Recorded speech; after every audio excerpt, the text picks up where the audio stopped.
worried that you might be the cool kid you wear the latest fashions on top of all the trends? Or have you ever worried you were too much in the mainstream, always so generic, more normal than your friends? Well, we've devised a test to put to rest your fears. There's no need to panic if you lend us your ears. Tonight you can't sleep easy after all that you've heard, 'cause if you like the show, then you're probably a nerd. Oh, Canon, it's Canon, it's all.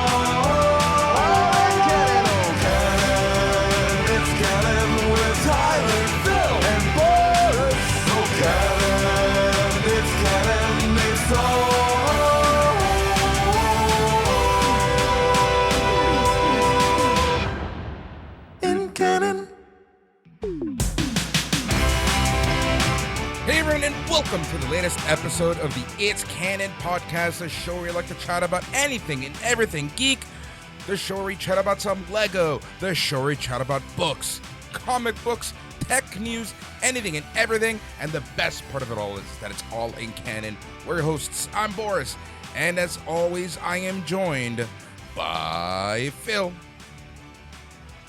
Hey everybody, if you're ever wondering why we try to cut the episode short, it's because I'm so old I can't go that long without peeing. Christ. Jesus Christ, Phil. What's wrong with you? What's wrong with you? I was talking with my brother this week, and he was telling me that he's enrolled in this post, first career training at a college, and they sit there, and it's to the point now where there's so much cheating on tests that when somebody's filling out their test, they have to put their head down. They're not allowed to raise their head, not allowed to leave the room, not allowed to access anything. Like you have to sit there and do everything, pencil in hand, fill it all out and hand it in. The teacher comes back to my brother and goes, "Hey, you're normally like a 98% student, and you only got 87% on this test. What happened?" And he goes, "I'm in my 50s and I'm sitting there for that long. I have to get up and pee. For the last 10 questions, I just guessed and got the hell out of there." Amazing. Absolutely. Can't do that anymore. Oh, I hear you. I know that feeling. Well, I don't know that feeling. I hope I don't have to feel that for another 20 years, but it is what it is. Phil, awesome to be back. We took a couple weeks off with the long weekend here in Canada, which was Victoria Day, and in the States, which was Memorial Day. You just gotta get some break in. It was super busy here. For me, I know that you had your own stuff. Tyler was chomping at the bit last week and this week, and stuff happens, and that's why it's just you and I right now. But, we'll eventually, all three of us will eventually be back at some point in some shape, way, or form. We'll do it. As I was talking to Phil just earlier, really, there's a higher possibility of us doing some shows together. We have the possibility of using a studio. That will be fun. Dude, I don't know what's wrong with my levels. Maybe I'm just losing my head, my brain. I don't know what's going on. But we have an exciting show for you. We got some stuff to talk about. We're going to use the show as a catch-up because it's been a while. And, man, it's just been crazy. But, Phil, most importantly, how are you feeling? I'm feeling good. Had a fun little procedure last week, which is why I bailed out of the Monday show, because I didn't really realize the problem that I have is that I have to go fairly regularly for a treatment for my eye health, which is why I like to wear these types of glasses that reduce the amount of blue light and whatnot on my eyes when staring at screens and whatnot all day. And it puts me under for the day, and I typically ignore it until a few days before the appointment. I get this text from the doctor that, you're due in to come for it. And it's like, great. All right, I gotta go do that. So, sucks. It's part of the peeing and getting old. Otherwise things are great. Health is all good. There's lots of stuff happening in the geekverse, right? Like we had Ted Lasso closed down. We had tons of shows. We've had tons of shows. Last week alone, Ted Lasso, Barry, Succession, all ended essentially within a couple days of each other, which was crazy, man, because those three shows had Yeah. really good endings, in my opinion. We'll talk a little bit about Ted Lasso, but we got to plan the full Ted Lasso, the series, at least Yeah. season 1 to 3 rundown, and that'll be a special episode at some point. We'll be doing that, but yeah, man, TV, a lot of shows are And then- ending. Go ahead. Oh, sorry. We've got great stuff coming up too. Like Silo is on right now on Apple TV, which is kind of like this sci-fi mystery thing that's kind of pretty good budget and whatnot, and pretty good acting going on and writing from what I can tell. I haven't been drilling down on that one as much, but I'm watching it in the background kind of passively, almost like that one we did, Snowpiercer and whatnot. It's just kind of on when I'm looking for something to watch. But yeah, it's there's a lot of interesting stuff in the space, right? And you have to remember all the new stuff coming out too with Lucasfilm, and just they seem to be like Disney are just going crazy with firing stuff into the theaters and looking at what's going on there with Spider-Man, with Mario Brothers, with Little Mermaid, with all this stuff, and Indiana Jones, and we have Transformers, and then we just got Ahsoka slipping in at some point. I'm expecting trailer 2 to drop, and then the video game universe, you've got things like Diablo 4.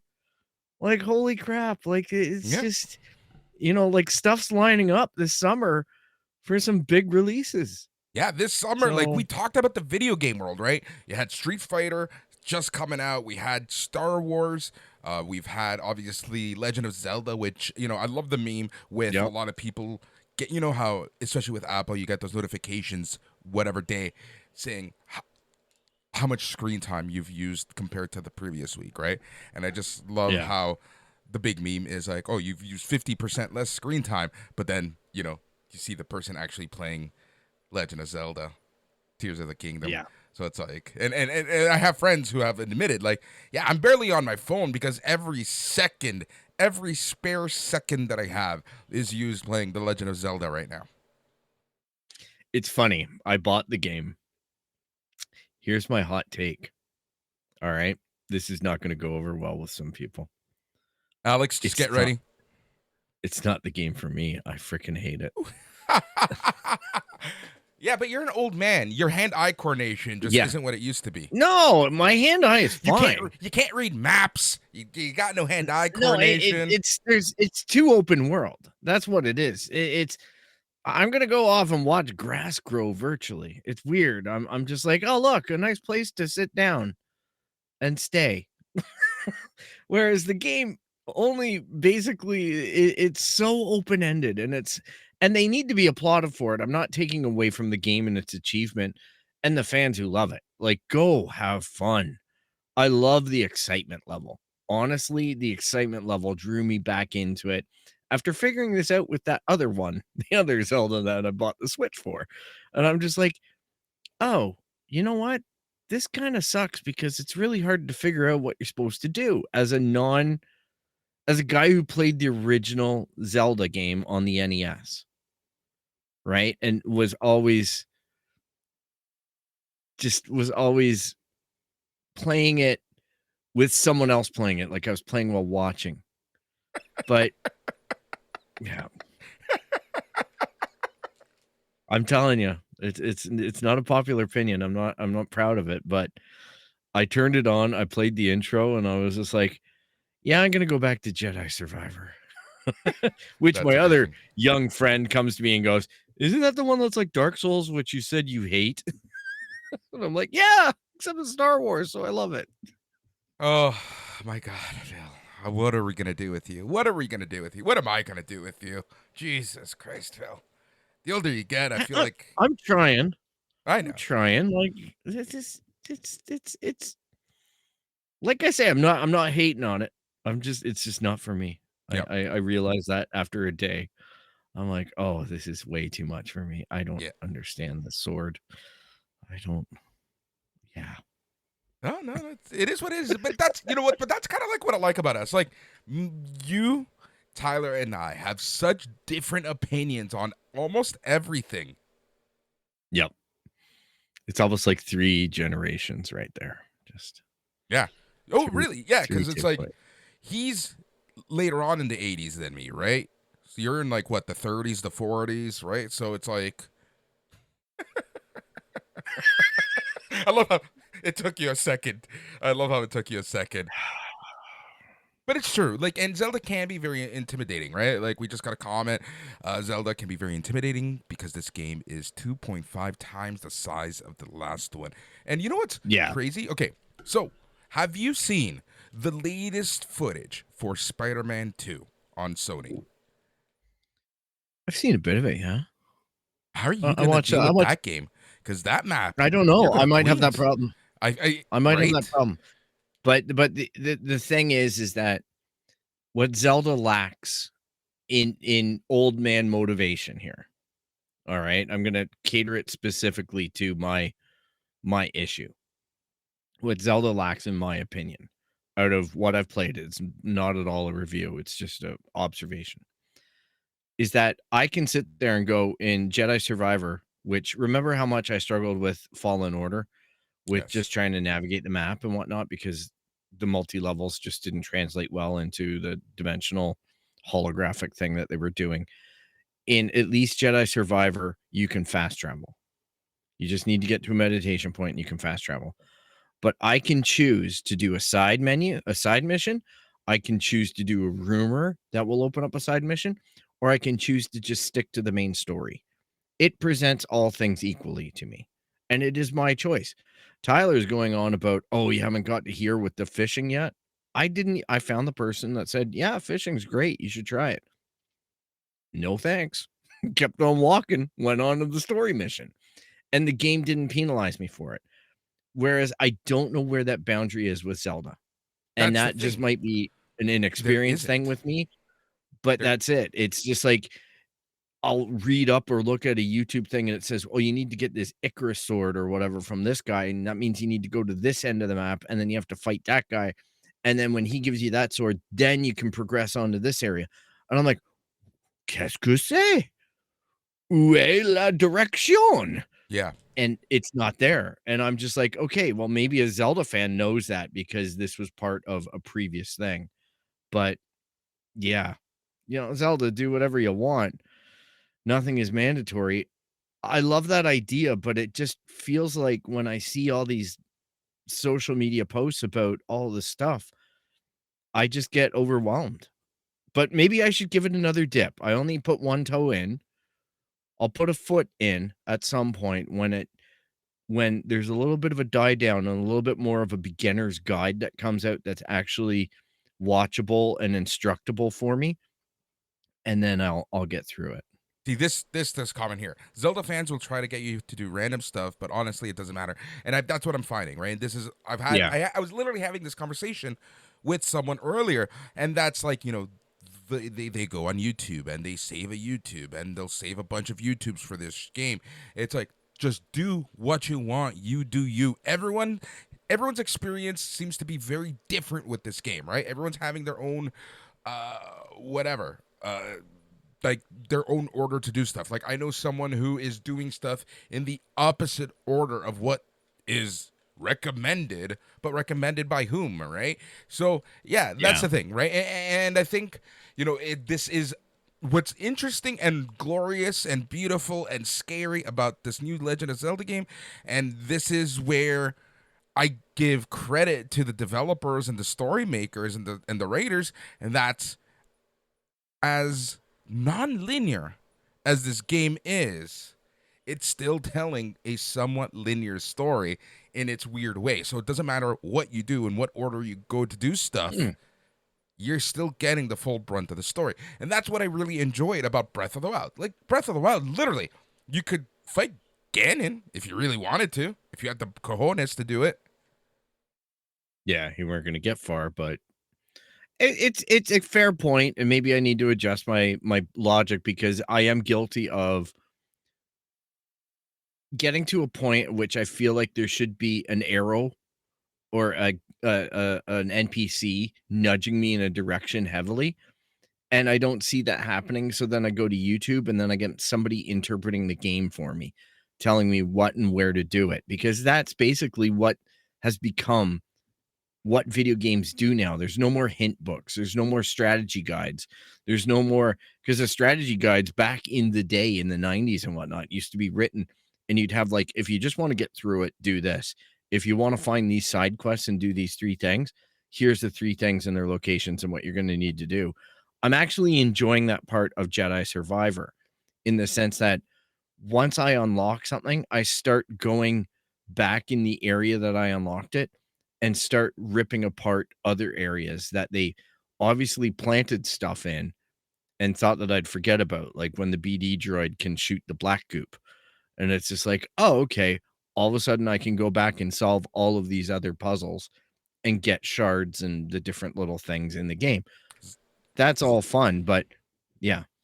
Nothing. I was just gonna say, as long as you don't shard yourself, you're good. Yeah, as long as you don't shard yourself, exactly.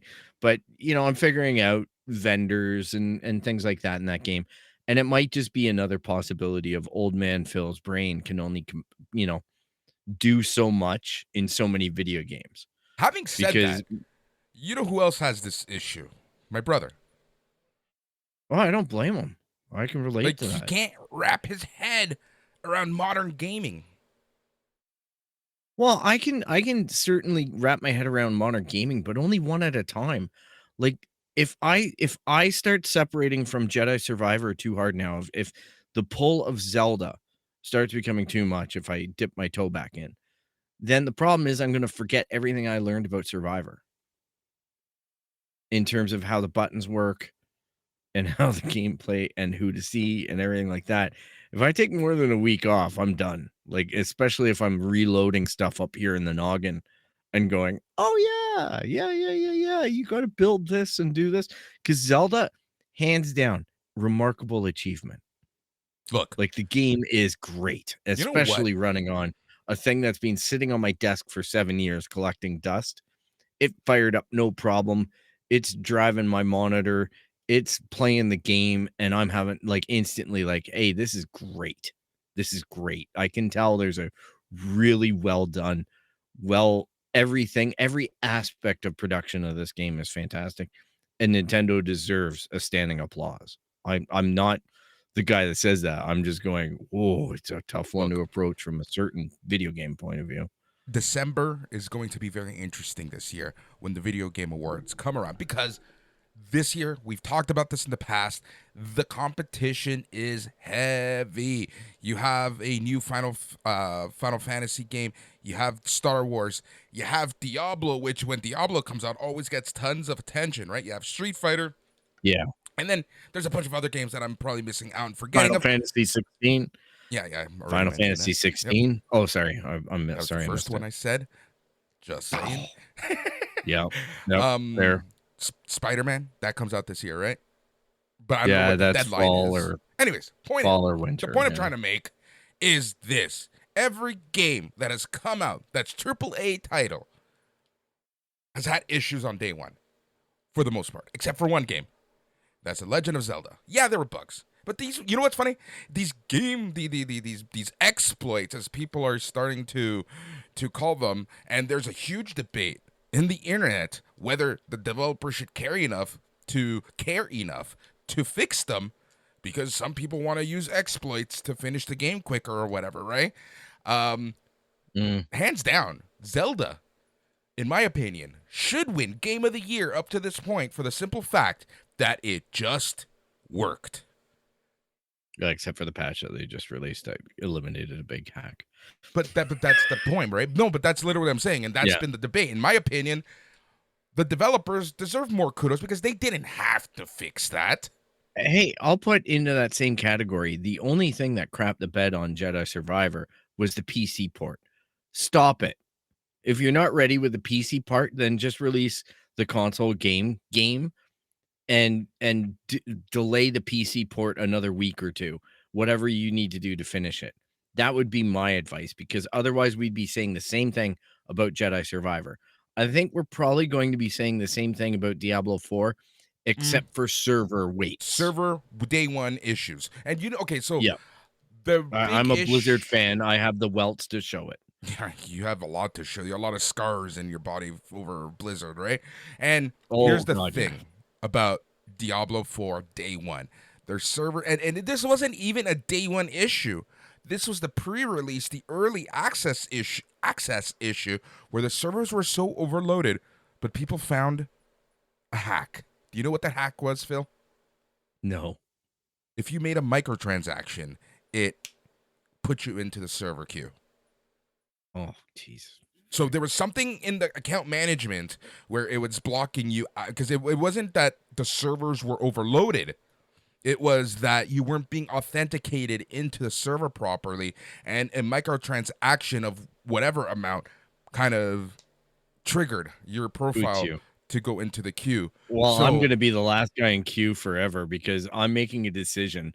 I actually had to wind this one down and go, I beta tested it. I participated in that beta stuff. All right. And then when it came time to buy it, didn't buy any of the pre-release stuff, didn't buy anything. I'm not giving any company my money anymore until I see what the release window looks like. And unless it's on Game Pass or something like that, I'm just going to sit there and wait until I spend my money. And then you know what I'm going to buy ultimately with Diablo 4 when I buy into it, probably next weekend or something. It's going to be the base version because I don't care about seasons passes. I don't care about anything other than playing the single player game and maybe some multiplayer game if I can get some multiplayer friends that want to play it. But I don't want to do the seasons pass progression. You know what I mean? Like once I hit max out and I get the story, peace out, guys. Have fun. If there's an expansion that's good, I'll do it. But if it's a seasons pass that's just going to rake money in as a live service, I'm out. I'm done. No, thank you, son. I'm not going to sit here and farm my life away in a video game. Thanks so much for Warhammer or World of Warcraft. World of Warcraft, Blizzard. You had me, for 20 years on that one? Have fun. I'm not paying for that crap anymore, especially with your company. I 25 refuse bucks a month to pay live service. Let's not even touch live service, right? Yeah. But I refuse to pay for early release or season pass or extremely gold perfect edition after I got burned for Battlefront back in 2015. Yep. I don't blame you. I don't blame you one bit. And that's the thing. There's only so many times right now that the word on the street is Square Enix is freaking out about pre-sale numbers for Final Fantasy 16.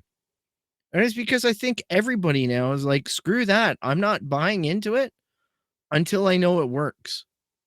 And like the only reason why Starfield is going to turn around and kick this in the pants whenever it gets released later this year Game Pass. is that it's free on Game Pass. You know what I mean? Like it's included in Game Pass. I downloaded Redfall. I still haven't fired it up. I don't think I will. I'm going to delete it just so I'm an anomaly of the statistics of people that showed interest, saw the headlines, and then just said, nah, thanks. Just take your garbage away from my console. Oh, I feel salty. No. But this is the thing, right? And I've had this conversation on other people's podcasts as a guest, and essentially, right? Like we just have to become smarter consumers, and I'm seeing it at times. I'm seeing that we're becoming smarter consumers, but I just don't see it long term, right? People are still being dumb. People are still pre-purchasing. People are still purchasing garbage, and then Phil, we get mad when we buy garbage. Yeah, well, understandable. Anybody who bought Golem, rest in peace, because you just bought garbage. I didn't even know that was a game until like the day before, until it got leaked. I know. Like it kind of was like I saw it on shows, but there wasn't a lot of hype around it because it's a small studio that did it, and they really did it. I don't know if it's just the ambition of the studio or what, but they really put a foot in their mouth. The other one this week that came out that I am more upset about is Aspire really screwed the pooch on KOTOR 2. Yes. Oof. They marketed that game as having that player built expansion on it to properly deliver the full story that basically BioWare took out because they were under too many constraints. I have the physical original Xbox copy on my back shelf here behind me.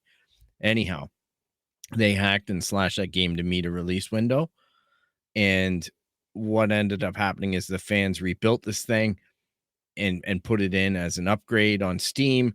And this was going to be a chance for fans that play on consoles, specifically, the Switch, to get access to that. And then they abandoned the project and basically offered people free games instead of a refund a year later. Like, that is terrible. Aspire was in a pretty good spot for me as a fan because they did so well on so many other Star Wars remakes. And they just now, I can't trust them as a consumer. And not that I bought into it or anything, but I can watch what other people are doing. And yeah, here's the bottom line as far as I'm concerned about being a consumer. Yes, I'm going to learn and I'm going to be more careful with my money, but video games should be fun.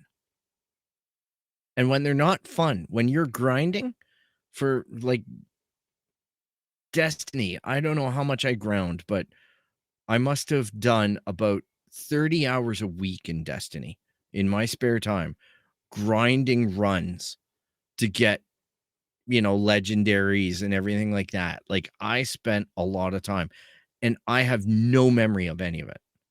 What's the point? You know what I mean? Like, what's the point in logging in every day after work, going and playing for 4 or 5 hours, going to bed, go back, do the cycle until you get to the weekend where you and your mates can do a really epic like raid, and then you do it. And then it's like, oh, okay. And well, then we got more virtual gear that we have nothing to show for it. Like, you know what I mean? Now it's games as a service. So they want to make money off of that. Yeah. You know what I mean? Like, you don't want to spend all that time. I'll just put your credit card number in and give us $20,000 and we'll give you everything. And that's what Diablo 4 is going to be like. Like, we're talking about some of the cosmetic stuff costing $28 American to buy. This is nuts. Like, look at how much money people spent on the Diablo Immortal game, right? Like, we're talking hundreds of thousands of dollars that people like flipped away just so they could have these rare element crystals and everything. And you know that that's what they're going to do because they told everybody, no, this won't be pay to play. This won't be pay to play. The whole game was pay to play. They're adamant right now. Diablo 4 won't be pay to play, won't be pay to play. It's going to be. Guarantee you. Man, no, it's tough. Like, it's so weird right now because I think in all of that, like the thing that really stuck to me on what you were saying is games need to be fun, right? And yes, the whole grinding thing, if it starts feeling like your job after your job, that's when I'm like, no mas. That's when I'm like calling it a day, and that's it. For me, Jedi Survivor is great because it's a topic I like. It's a universe I'm enjoying. It's new avenues of expression. I sit down, I play that for an hour or two each night, have a big smile on my face, get to a meditation point. That's it for tonight. You know what I mean? Yep. And I'm having fun with it. I'm not sitting up till late at night. I'm not trying to get grind something or whatever. It's just like, oh, look, that's cool. Really like that. Great. I'm playing it in story mode. Not gonna lie. And I don't care. I consider that a win. I'm just like, who cares? What I was thinking of earlier, and I just don't understand gamers and gaming, and maybe it is my age showing to a certain extent, right? But those people, like, I saw that someone reached level 100 in Diablo 4, and I'm like, congrats. Now what are you gonna do, right? Like, first off, how the fuck did you do it?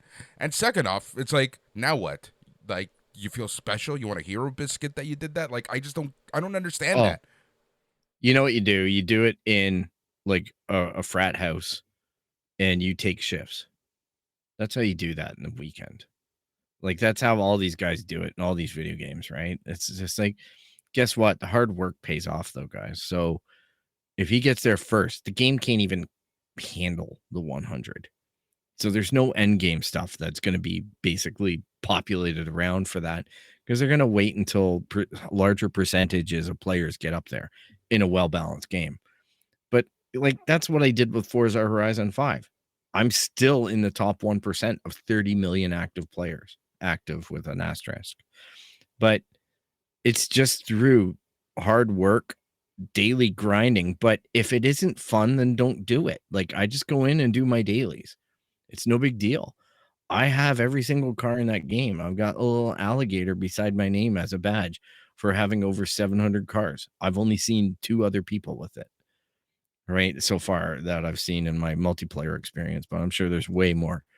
But yeah, it's just like, you're still going to get there. You're still going to feel satisfied. You don't have to be the guy who's on top of Everest. I remember celebrating level 60 because that was the level cap in World of Warcraft with my little dwarf barbarian or little dwarf tank guy, Conky, with his cat. Oh, he was a hunter with his cat, Steve French.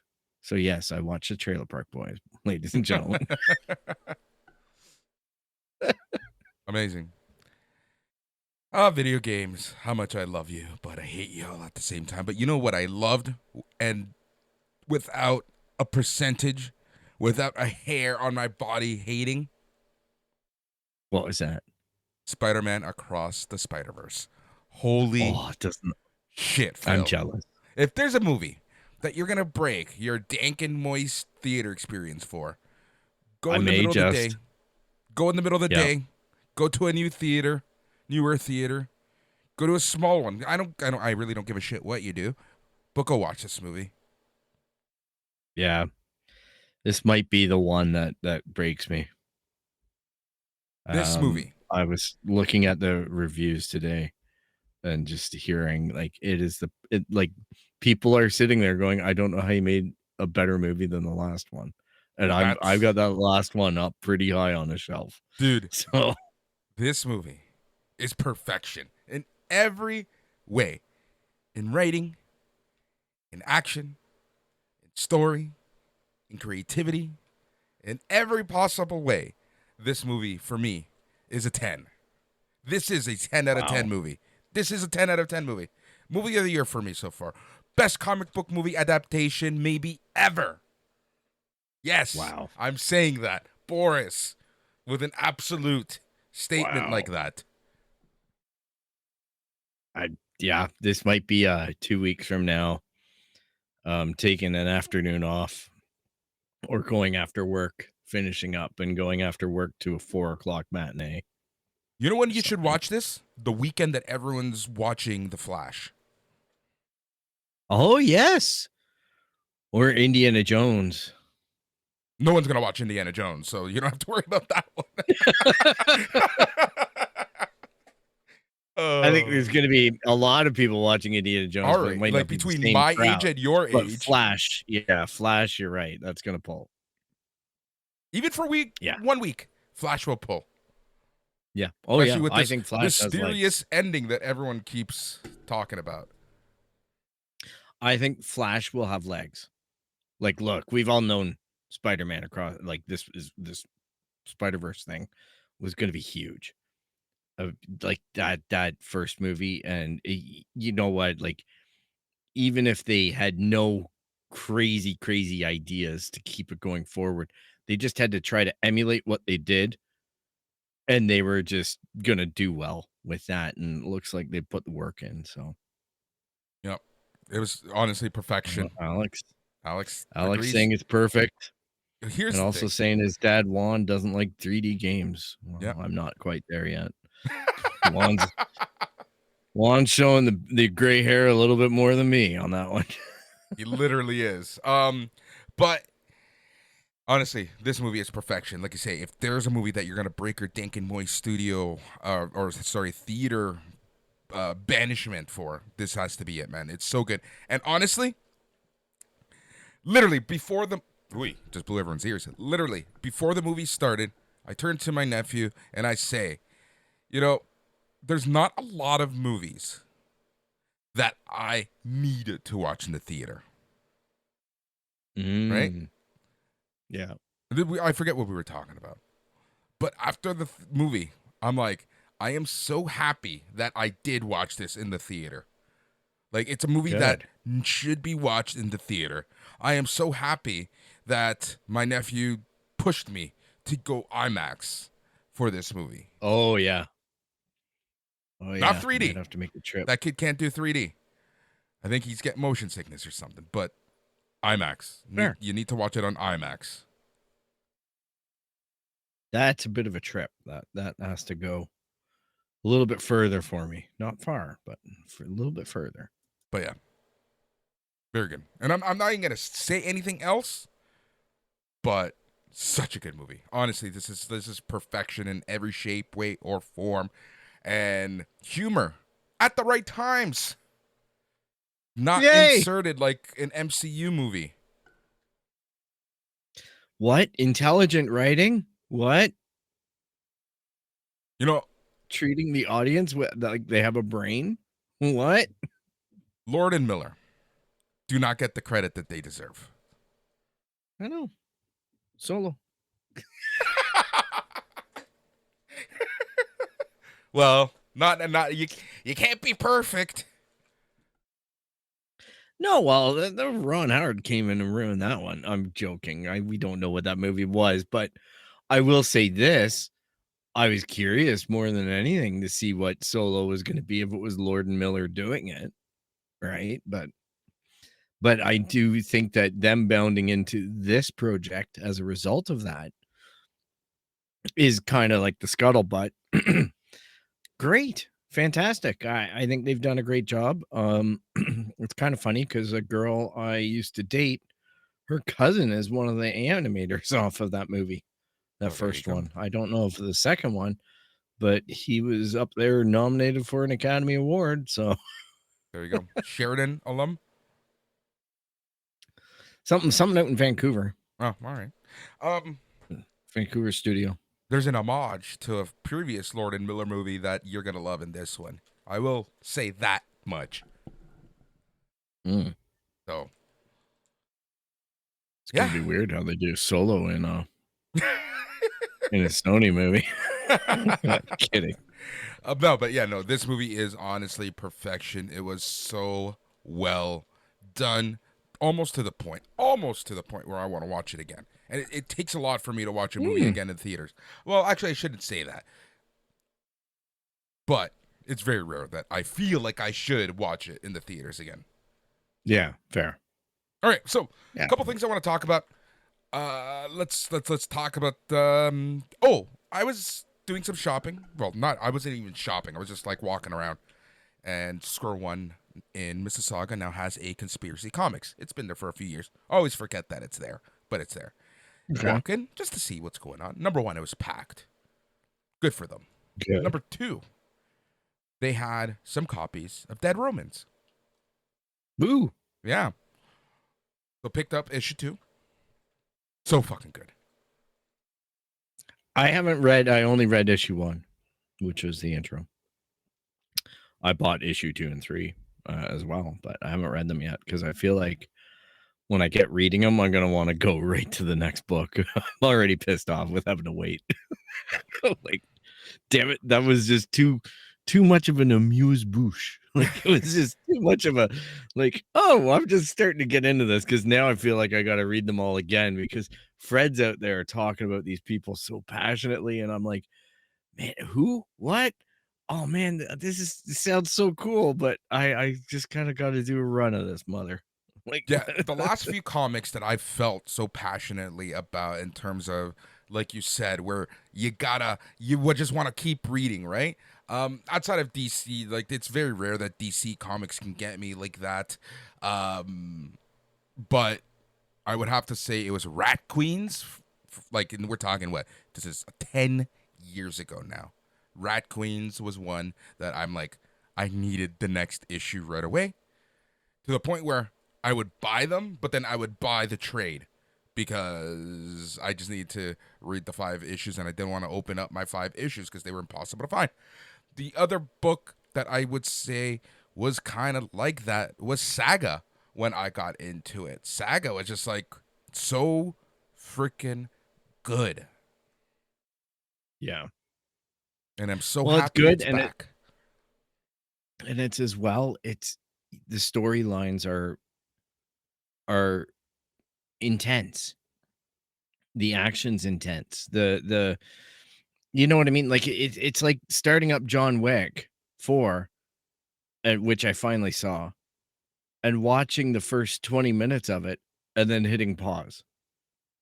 It's like, no, no, no, no, no, no, no, no. You just can't stop this action passionate thing and I know Fred's finding places to pause it, which make more sense, but it's still so hard to pick up the intensity of the week of the month before when it's a month before. And I'm just like, no, I want to pick up those issues and maybe read them a day apart from one another and just, graphic novel them type thing. Which I see that they have a graphic novel option on Amazon to order it physically. But After after 5 comics, Image always yeah, releases the trade paperback. exactly. So I'm looking forward to it, but just so people can see, it's like, yeah, it's I've got it on my Kindle here. Sorry. On my Kindle, so it's like, yeah, You have to you sit can and read find it. more. You can find it. Yeah. Yeah, it doesn't show well, but you can find it digitally pretty easily, and then you don't have to worry about your physical copy because you're always going to have your physical copy Yep. in your bag, Yep. right? So So I'm super excited to get Fred back on the show. We're just waiting for the right time because he has so many stuff going on and just want to be able to talk about everything that he's working on in one foul swoop. yeah, and I'll give him this little shout out right now is that he started back up with Mud 79. I think he's re-recording season 1 or retouching it, like He's remixing. remixing it to his new standard because season 2 is just huge as well. So I thought season 1 was great. I found the story was really topical to Star Wars. I love the tactical end of describing the battlefield and the Empire and whatnot, and how they interpreted the rebellion's tactics and things like that. And I'm looking forward to more of it. And just everything with the Inquisitors and everything like that. I have to go back and re-listen to it as well. Yeah. Look, I've learned this even over the past 6 weeks that I've been in charge of the main radio show, right? Like, I've gotten better at sound and sound quality and just like mixing and making stuff sound really good. So I can only imagine how he feels with this huge novella that he has going on, how he feels a lot more comfortable, right? I sent him a DM and it's called him George Lucas. I'm like, already changing the original, buddy. Exactly. Download them now off of his YouTube channel because he's uploading it on the audio, but he hasn't updated the YouTube yet. If you want the originals, because once they're gone, people, they're gone. Yep. Speaking of once they're gone, they will be gone. Man, this is like, I know we come to the subject often, but you're starting to hear this more and more and more, right? Especially since the big write-off that WB Discovery did last year, right? Especially with HBO Max at the time and stuff disappearing, with removing stuff and putting it to the free services. I forget what those are specifically called. Angry right? Phil is already in the And you've brought this up many times, right? And you say this is why buy shit. And we're seeing this more and more with WB Discovery and Disney. And Disney is looking and they're thinking about removing more movies and shows from Disney Plus and Hulu.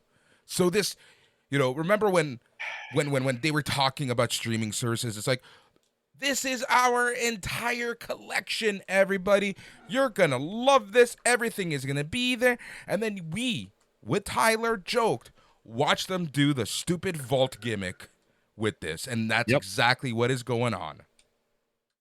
This is where it's going to force the marketplace, people like myself in the marketplace, to start being way more mercurial with our subscription. So it's going to be like 1 month, go to Netflix. The next month, go to Disney. The next month, go to Apple. The next month, you know what I mean? Like, just sit there and go, okay, consume on my schedule, and then get like okay, whatever. I hope I'm gonna try timing Disney for this because this is coming back. The Mandalorian's coming back, so I can watch it. Now, thankfully, it's not that bad yet, but they removed bloody Willow. They Yep. just released that last November, So this and is they're what they've already citing removed. costs. They've removed Willow, Why the Last Man, Dollface, Mysterious Benedict Society, and Disney is expected to incur a content impairment charge of $1.5 billion, meaning that the company can remove that much from its tax sheet. Yeah, ridiculous. They removed Malcolm McDonald, who's the guy from Jurassic Park, the scientist. Oh, You remember? yeah. The guy with the glasses. Yeah. They removed his show. Did they? Yeah, The Fly. Yeah, they removed his show. I love how most of our listeners probably have no idea who we're talking about because we use like the I know, right? Jeff Goldblum. Jeff Goldblum, that's it. Dr. Malcolm. That's why I said Malcolm. So anyhow, yeah, Jeff Goldblum's show on there has apparently got removed. I don't know if that's true or not, but See? like the bullets are flying right now, and there's no avenue. If you're a fan, like it's fine if they get a bonus or a write off or whatever of 1.1 billion for taking out Willow, fine, go ahead. Like honestly, I can't fault you for running your business that way. I'm I don't expect you to take the hit of 1.1 billion or whatever it is, but at least offer the fans an ability to collect it and preserve it. It belongs to the fans. This is just, one of those things where I'm like, I actually pre-ordered off of Amazon The Last of Us 4K Blu-ray. Because I don't want to get caught. Yep. Like at least they did it. That's not a bad thing to do for your fan base.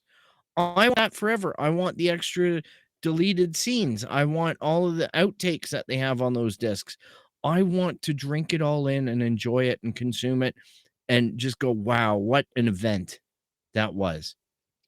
Whereas if they start playing this stupid game with Star Wars, we're only going to release the original trilogy on May the 4th for 1 week only. Go get bent, buddy. I got to shuffle them back here. Yep. But that's exactly it, right? Like there needs to be a physical release of this stuff because I don't know. I can see this becoming a much bigger issue. I can see these companies leaving their on-demand streaming service site as bare as possible. So collect, guys. Do what you did, Phil, with The Last of Us. Buy what you gotta buy, because I see this becoming a bigger issue, right? The great write down of this era. Yeah, and on the other side of things, government, fix your crap. Don't make these loopholes for these companies to exploit. Like this is absolutely tragic. You have these companies. I'm sorry, I'm going to go really big picture here, but you have this company in Disney that's sitting there and going, we got to save $1.1 billion. And they're screwing the writers. Yep. On this negotiation. They are screwing them. And like taking away these people's livelihoods, taking away their benefits, taking away all of these things and treating them as gig workers and not full-time employees. And they expect them to work harder than full-time employees. And that's just absolutely disgraceful. And there needs to be, I know I'm not a huge fan of government interventions and things like that, but there needs to be some kind of guidelines or punishment or accountability within all of these systems to go, no, people actually have to be able to make a livelihood. You're not allowed to just kind of fake it with an AI program and one person trying to pretend like they're 50. Yep. And that's the thing, right? Like let's and you took this exactly where I wanted to take this. And that's in terms of, not only are they getting a tax write-off for this stuff, but think of the writers. Think of people who get residual checks on this stuff. It's gone from the system. So now you don't even have to pay these people out. Yeah, you're screwing so many people on this. So I do agree with you. And the residuals on this have to be probably pennies a glass. Just like Like, how does anybody make money off of Spotify? You know what I mean? Like you got full-time musicians sitting there getting checks cut for 12 cents every 2 weeks or something. It's ridiculous because they've negotiated the crap out of everything to be worthless. And then they start taking it away because they're getting billion-dollar bonuses on the flip side to remove the content. There's something wrong here for everybody because we're all paying money each month into their pockets for all of this stuff. And yet the biggest bonus is coming from the government going, oh yeah, here's break 1.1 billion. Yoink. Yeah. I'm telling you what they need to do. Like, not designate Mandalorian as Canadian content because Carson Teva, Paul Sun Young Lee is in it. So right. But that's the thing, right? Like, and this is a ballsy time for these major companies to do more write-offs like this because they, in my opinion, are justifying the writers even more. Because, like I said, let's just on the residuals alone, you're being cheap, right? So the government, and then you're getting a tax write-off. So it's like the double loophole right there. So yes, we talked about this in our last episode, and I do agree that there needs to be more government intervention and this isn't like take it over. This is more prevent these major companies, prevent Disney, prevent WB Discovery to be able to do this stuff. Yep. It's ridiculous. It is ridiculous. It is ridiculous. We're salty tonight. No, but this is the thing, right? Like, just seeing these major companies, like, have you seen Riot Games and the whole hoopla that's going on at Riot Games? Well, isn't that place always a dumpster fire? It is a dumpster fire, but now they're fucking with the League of Legends pro players. Oh, great. So much so that the players are striking. Oh, well, video games are supposed to be fun again. Right? Well, I just have to look at Bobby Kotick this past week coming out and saying, hey, actually, there's no proof of any harassment going on anywhere. Like, there's not a picture of a whole bunch of dudes sitting on a bed with Bill Cosby above them. Like, there's not a whole bunch of people who got paraded to get fired out of that company for sexual harassment. Like, no, the history books will show that we're actually a really nice company and no wrongdoings were done. Like, it's unbelievable the freaking arrogance of these CEOs to get up there and try to erase all this wrongdoing and whatnot. And I just feel like that's par for the course now. It really is. It really is. Riot Games are going to piss on their players. Blizzard's going to piss on their players, rewrite history, because guess who rewrites history? The victors. Yep. As long as we allow them to win, they're just going to walk all over us. Yep. All right. So we're done for this week. But Phil, I'll tell you right now what we're going to be talking about next week. And this is a subject that we need our friend Tyler for. And I'm just going to read the headline where I thought, or what inspired me for our topic du jour. And it was going to be our topic du jour if Tyler was around. But he wasn't. So I'm going to save this bad boy. This is the headline. A synthetic NPR host. AI startup Well-Said Labs makes amazing, quote, planet money, end quote, voice clone. They created a whole podcast using AI. Is it Max Headroom? And it's a whole series in exploring the evolving relationship between humans and machines, examining the ways that robots, artificial intelligence, and automation are impacting our work and lives. And this is live, and this is legit. Holy shit. I'll guiltily confess that I had a subscription to Endel for a while, which was Grimes's AI music program, because I was so curious and I had to end it. I got so creeped out. I was just like, nope, we're done. We're never going back there again, please. Yeah. Man, we're going to be replaced. Can you imagine? All hail Disney and WB Discovery. That's gonna be the end of this. Yeah, exactly. It's just gonna be propaganda robots sitting there going, The overlords pay us well. Listen to us now. Yeah. Become a battery. Enlist in the Matrix. Anyhow, Right. we'll talk about Ted Lasso at another point as well. But for this week, we want you to visit us at www.itscanonpodcast.com. You can check our Instagram, Twitter, and Facebook at It's Canon Podcast.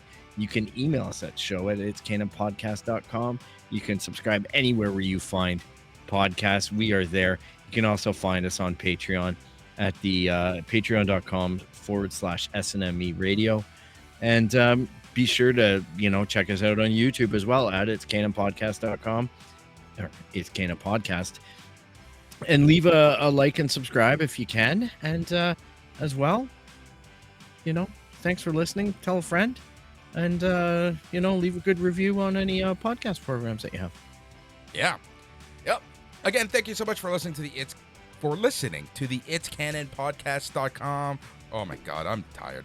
Thank you for listening to the It's Canon Podcast. The show where we chat about anything and everything, including games, movies, comics, TV shows, AI. Fuck, maybe next week that's what we got to do. Have the whole episode and discussion done by AI. Don't, please. I'm not even gonna open up that Pandora's box. Lego is expensive.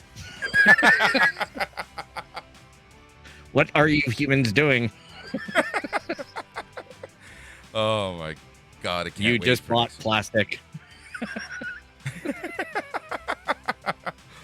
Oh my God! Thank you so much for listening. On behalf of Phil, Tyler, and myself, take care.